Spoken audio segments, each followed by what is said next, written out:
munggo. Ibabad ko yan siya overnight.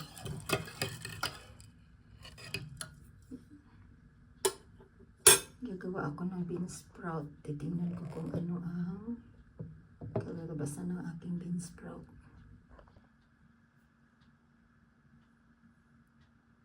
Ito po yung aking binabad na munggo sa loob ng 3 hours. Napupunit na yung kanyang balat. Bukas, alisan ko siya ng tubig. Di pa ako marunong gumawa nito eh. Susubukan ko pa lang. Ayan, good morning na. Ito na yung ating munggo. So magdamag na binabad. Ayan. Ngayon lilinisin ko yan. Ayan, ito na po yung aking munggo.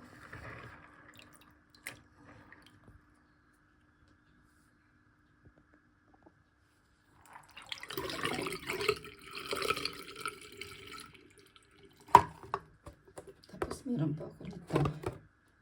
Ayan, dito ko siya ilalagay.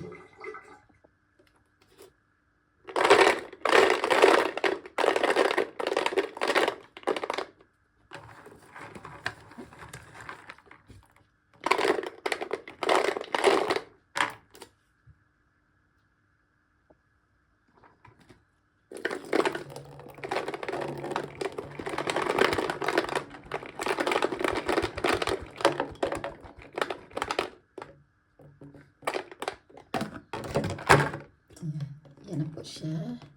Titingnan natin. Ano yung kalalabasan. Ayan.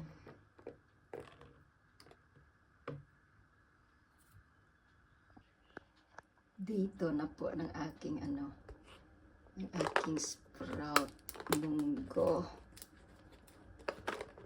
Ayan. Gawa ko ng bean sprout. Yan na po siya. So, kaninang umaga, hinugasan ko siya. Tapos, nilagay ko dito. Ngayong hapon ganito, nakahaba yung tumubo. Yan. Dito, afternoon. Ito na yung aking munggo na ginawa. Gagawin kong toge. Dito pa lang po yan. Kaninang umaga, hinugasan ko siya. Tapos nilagay ko siya dito. Bali kahapon, binabad ko siya magdamag. So, yan na siya. Tapos, ngayong hapon, diniligan ko siya. So, yun na. Tago ulit natin. Dito tayo. Check natin yung ating bean sprout. Ayun, mahaba na.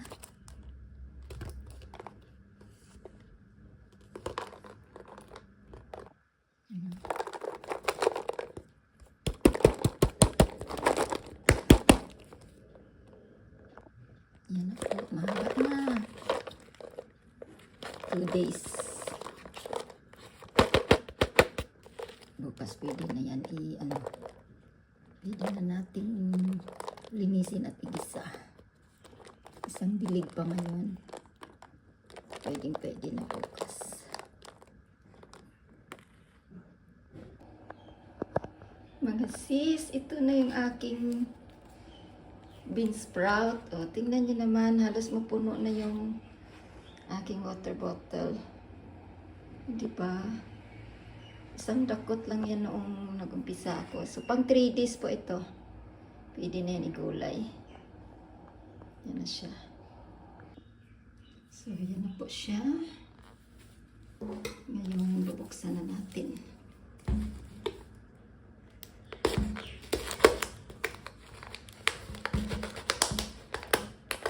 Sandukot natin na munggo.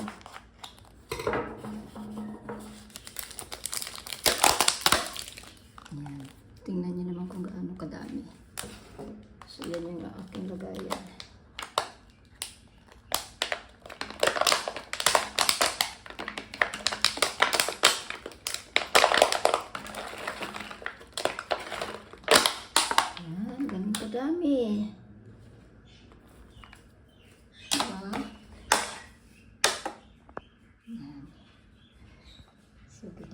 yung ating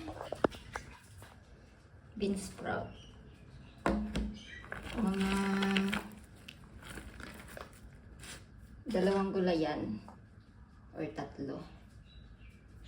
Thank you for watching. Naging patient ako sa pag-antay niyan. Ngayon alam ko na